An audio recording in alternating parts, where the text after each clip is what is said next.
تقدیس کو لے کر بڑھتے ہیں، ایمان کو لے کر بڑھتے ہیں، ہم دار و رسن کے دیوانے قرآن کو لے کر بڑھتے ہیں۔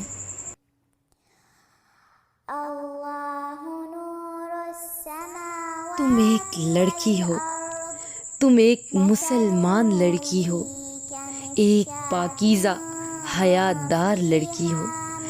اپنے دل کو ہتھیلی پر لیے نہ پھرو، اپنے خوابوں کو حیا کی الماری میں محفوظ رکھو۔ خود پہ ضبط نفس کی دیواریں لگاؤ، اپنے گرد خودی کا جال بناؤ۔ دیکھو خاموش قدم آنے والوں کو روک لو، تم کوئی شے نہیں کہ ہر ایک کے لیے کھڑی ہو۔ یوں سجی یوں سوری گھر سے نکلی ہو، کیوں لچک دی اتنی کہ کوئی آگے بڑھے؟ کیا اپنی قسمت پہ تمہیں اعتبار نہ تھا؟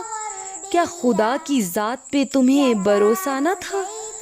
جان لو پاک مردوں کے لیے پاک عورتیں ہیں، اور پاک عورتوں کے لیے پاک مرد۔ ناپاک مردوں کے لیے ناپاک عورتیں ہیں، اور ناپاک عورتوں کے لیے ناپاک مرد۔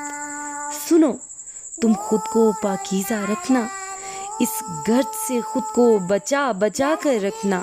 تم آج کے شاعروں کے اشعار میں نہ ڈلو، یوں کہ دل ہتھیلی پہ نہ لیے پھرو۔ خود کو افسانہ نگاروں کے افسانوں میں نہ ڈھونڈو، تم اپنی ذات کو خود سے تعمیر کرو۔ تم مریم ہو، تم فاطمہ بھی ہو، تم عائشہ بھی ہو۔ دیکھو خود کو دنیا کے آگے مثال بناؤ۔ اس فرد کے معاشرے میں جب بھی نکلو گی خود کو بڑا ہی بے بس پاؤ گی۔ یہاں نکل کر اپنی ذات کو الجھا نہ دینا۔ سنو تم اپنے کام سے کام رکھنا۔ ہاں پڑھنے کو نکلی ہو تو پڑھائی تمہاری منزل ہے، یوں خود کو ڈانپ کے نکلو کہ گندی نظروں سے بچ جاؤ۔ تمہیں اپنانے کو، دوستی نبھانے کو کئی ہاتھ بڑھیں گے آگے، تم دھیرے سے اپنا راستہ ہی بدل لینا۔ ابھی لڑکیاں اتنی آزاد خیال نہیں ہوئی، ابھی انہیں اپنے ماں باپ کی عزت کا پاس ہے۔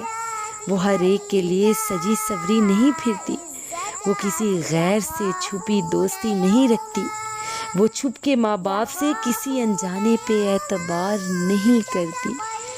تم ایک لڑکی ہو، تم ایک مسلمان لڑکی ہو، تم ایک پاکیزہ حیا دار لڑکی ہو۔ اپنے دل کو ہتھیلی پر لیے نہ پھرو،